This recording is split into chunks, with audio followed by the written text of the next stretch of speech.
Good morning, afternoon, or evening. My name is David Weinfeld and I have no control over when you watch this video.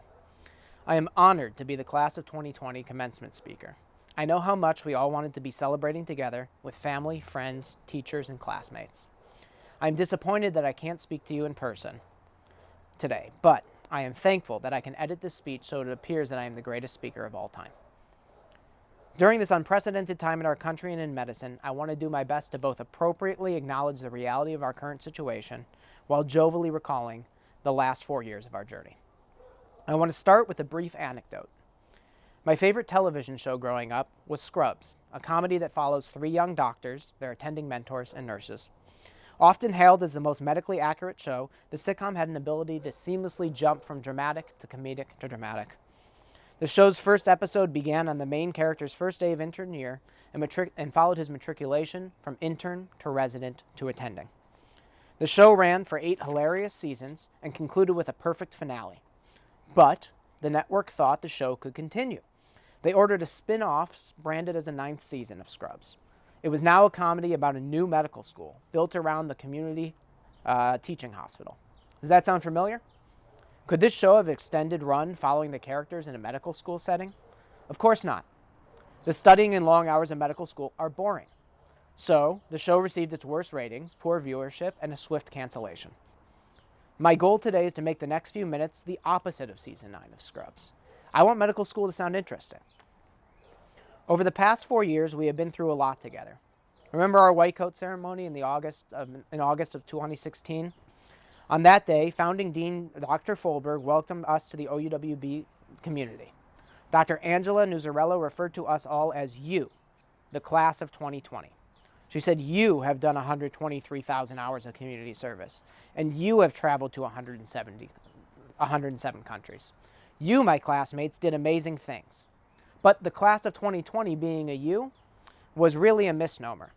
It was the first time we were being referred to as a cohesive group, but on that day, we were nothing more than well-dressed strangers, a community by context alone. We walked on stage, received a spotless, unused white coat, and celebrated becoming medical students.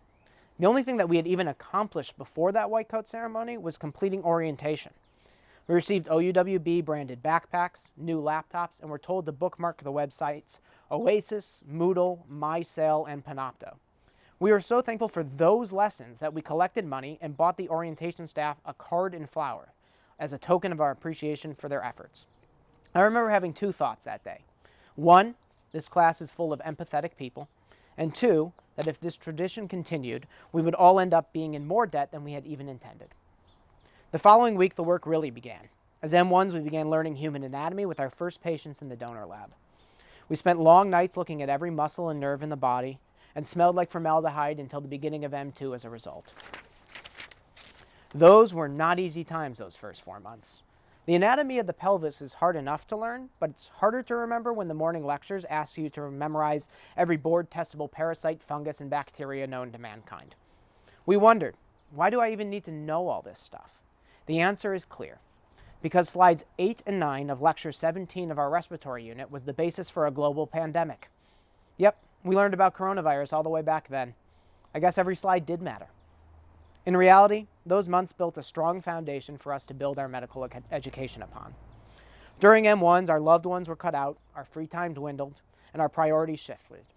As Angela Duckworth, University of Pennsylvania psychology professor and author of Grit says, nobody wants to show you the hours and hours of becoming. They'd rather show you the highlights of what they'd become. Those were our hours of becoming, and we became them together. We relied on one another for support. We were resilient and hardworking. Did you forget to use your stethoscope in the beginning of an OSCE? No problem. Survive in advance. Didn't agree with the answer on a TBL quiz? No problem. Trust your teammates to carry the load. You didn't wear a tie to your APM class? I'm sorry, I actually can't help you with that one. Once organ systems came around, we were old pros. We had time for activities and socializing with each other. We finished M1 with a picnic in the park and went our separate ways for the summer. When we returned, our M2 year greeted us with more of the same. We played intramural sports, started new hobbies, and expanded our friend group. Then came the spring of 2018 of our M2 year. For many of you listening, the idea of staying home, not going to grocery stores frequently, and minimizing human contact were advents of the coronavirus pandemic. For us, that was 6 weeks of step 1 dedicated study. We were socially distant way before it was cool. We received t-shirts that validated that we were more than a score. But unfortunately, the score did matter. So we worked our hardest both for our patients and for our good scores. To our families and loved ones, sorry we didn't call or text. Sorry that we missed that graduation or that birthday party. These sacrifices helped us prepare for the patients we treated from that point forward. As M3s, we entered the clinical world. Those spotless white coats were finally put to use. We learned the ins and outs of real medicine while getting lost in every stairway and corridor of Beaumont Hospital. We took thorough patient histories, and somehow we always forgot to ask that one thing the attending needed from us. We drove to clinics all over Metro Detroit. We encountered new problems like shelf exams and scrub machines. By the end of the year, we had learned the medicine, but had also learned about ourselves. We found our callings within medicine and chose our future career. We gained confidence and knowledge. We were ready to become M4s. This, our final year of medical school, we traveled to residency interviews, explored the country, and spent more time with friends and family. We demonstrated our passion in chosen electives and on away rotations. And these last few months, we should have been celebrating together, celebrating what we achieved and reflecting on this journey we undertook. We all understand why we can't be together today, but we're also allowed to be disappointed, even if our problems are not the most dire or urgent in our communities. Our commencement should have been the bookend on our medical school experience, mirroring that white coat ceremony from August of 2016. Those spotless, impressed white coats now have pen stains and sweat marks and wrinkles, but now it feels like we earned the right to wear them. Earlier, I mentioned how Dr. Nuzzarello collectively referred to us as you. Well, I want to talk about who we became. We stayed up late in the anatomy lab, and we did our MHCB videos at the last minute. We aced our big exams, and we worked really hard to barely pass them. We saw relationships begin and others end. We stayed single, we got engaged, and we got married. We welcomed Owen Loudon to the world, and we saw as Annie's children grew older as well. We became aunts, uncles, and expecting parents, and we also lost grandparents and other loved ones along the way.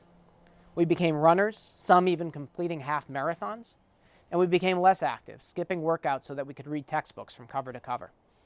We used cartoons to memorize drugs and standardize patients to learn how to acquire information via an algorithm. We went to sporting events and concerts and movies. We made special trips home for our family, and we FaceTimed into big events that we just couldn't make it home for. We took board exams, and we took shelves. We won awards from local government and from school, and we were given professionalism forms, some more deserved than others. Most importantly, we made friends, and we sacrificed a lot to call ourselves physicians, so that we can celebrate here today. In the future, we're going to be interns fighting in a pandemic. It's an uncertain time to enter medicine, but at least academically, we are ready for it.